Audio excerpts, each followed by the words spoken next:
একটা সময় ছিল যখন ক্রিকেট মাঠে নামার আগেই প্রতিপক্ষের ড্রেসিং রুমে নেমে আসতো নীরবতা। কারণ সামনে ছিল একটাই নাম, ওয়েস্ট ইন্ডিজ ক্রিকেট টিম।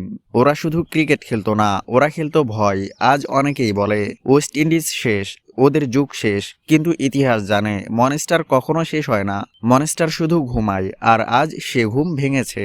৮০ থেকে ৯০-এর দশক, চারজন ফাস্ট বোলার, একটা বলও ছাড় নেই। বাউন্সার মানি বুক কাপা, ইয়র্কার মানি স্টাম্প ছিটকে যাওয়া। ব্যাটসম্যানরা জানতো এই ম্যাচে সেঞ্চুরি না, এই ম্যাচে বেঁচে ফেরাই সাফল্য। ওয়েস্ট ইন্ডিজ তখন শুধু দল না, ওয়েস্ট ইন্ডিজ ছিল এক নাম, ভয়।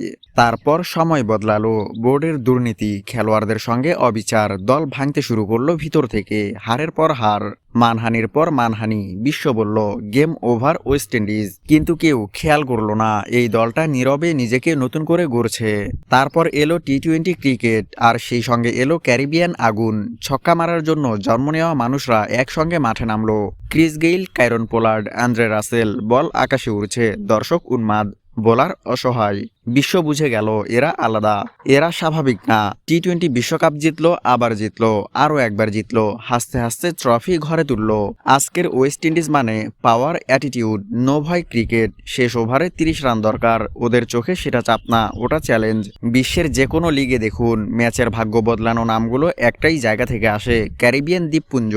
আজ তারা শুধু একটা দেশের দল না, তারা ফ্র্যাঞ্চাইজি ক্রিকেটের রাজা। যারা ভাবছেন ওয়েস্ট ইন্ডিজ আর আগের মতো ভয়ঙ্কর না, তাদের জন্য একটাই কথা, এটা পুনর্গঠন না, এটা কামব্যাক না, এটা রিটার্ন অফ দ্য মনস্টার। যে দল হাসতে হাসতে ম্যাচ শেষ করে, যে দল চাপকে ভয় পায় না, যে দল জানে ক্রিকেট খেলাটা আনন্দ। ওয়েস্ট ইন্ডিজ প্রমাণ করেছে ট্রফি কম থাকতে পারে, কিন্তু আত্মা কখনো হারায় না। ওরা আবার এসেছে হাসি নিয়ে, আগুন নিয়ে, আর ভয়ঙ্কর ক্রিকেট নিয়ে। ক্রিকেটের মনস্টার ওয়েস্ট ইন্ডিজ ফিরে এসেছে, আর বিশ্ব ক্রিকেট আবার কাঁপছে।